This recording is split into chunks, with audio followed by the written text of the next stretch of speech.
I'd like you to turn to cover sheet C in Plaintiff's Exhibit 3, please.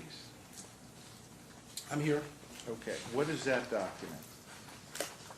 This is a San Francisco Police Department incident report 060-328-319, dated March 24th, 2006.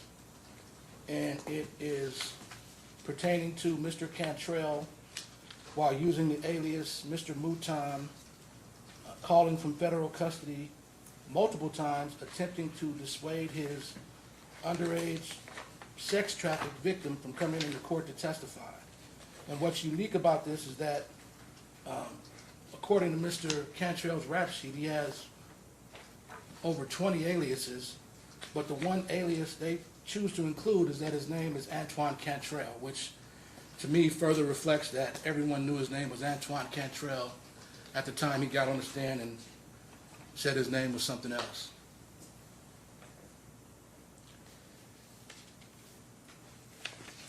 And was this a public document?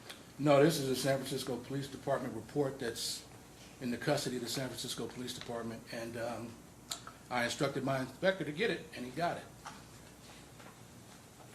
Now, within this exhibit, there are other subpart cover sheets in the materials that you have provided.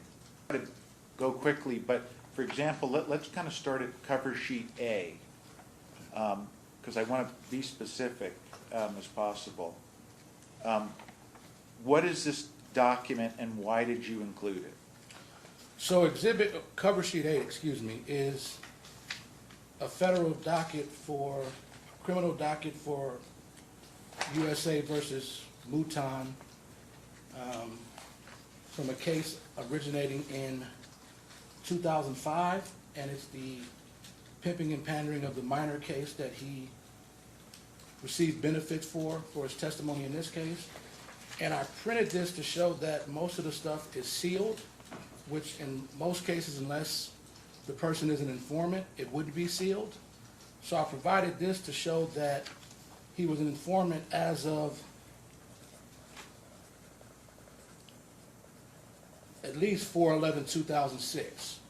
And we all know a witness's informant status is clearly Brady, as decided by the Supreme Court way back in 1935, I believe.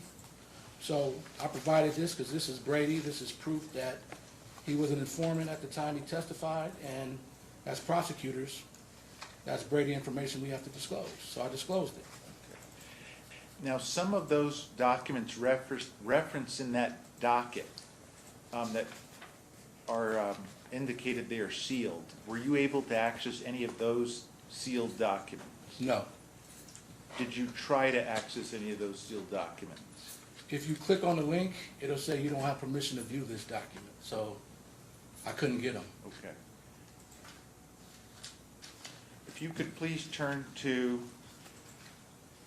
cover sheet D, like dog, within that exhibit, please. I'm here. Okay. What is that document and why did you include it? So this is a detention order from the federal case we just discussed. This was one of the only documents that wasn't sealed. And what was significant about this is that it contained a lot of Brady material. For example, the court wanted us to know that there's a serious risk that the defendant will not appear. The court wanted us to know that the court finds by a clear preponderance of the evidence that he's a risk of flight based upon the nature of the charges in this case alleging sexual trafficking of children, lack of any lawful employment, lack of any financial resources, demonstrating ties to the community or ability to post bail, criminal history that appears to include 2 felony burglary convictions, probation and parole violations and revocations, failures to appear, outstanding bench warrant, a court-ordered protective order against him, conviction for battery of a spouse. Court finds his character is such that it could not rely upon him to abide by any conditions that might be fashioned by the court. So that was all Brady.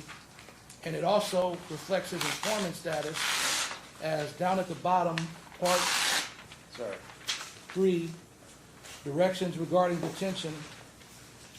The defendant is committed to the custody of the Attorney General or his designated representative for confinement in a corrections facility separate to the extent practicable from persons awaiting or serving sentences or being held in custody pending appeal. So that indicated to me that he was being separated from others based on his informant status. And this detention order is dated February 2nd, 2006. So at least a year before Mr. Cantrell testified the first time in this matter, and 2 years before he testified at trial in this matter. So this was clearly Brady. So I disclosed it. Did you motherfucking hear this shit? This nigga got all of these motherfucking charges. This man sat here and ran out a Rolodex of egregious violations, breaking in houses, running around, pimping on children, motherfucking testifying to get out of jail, working as an informant. All of these things that's coming out. And the man, this is a prosecutor, that said there's no way that this could have been publicly known. You have 1 minute left. And the only way that you're going to get this if law enforcement hands it over. It is the prosecutor's fiduciary responsibility under the motherfucking law to give me any and everything that's Brady. You cannot keep anything, whether it helped me or it's against me. This bitch did not find not one Brady violation. I find that strange, and she's still sitting at the bench.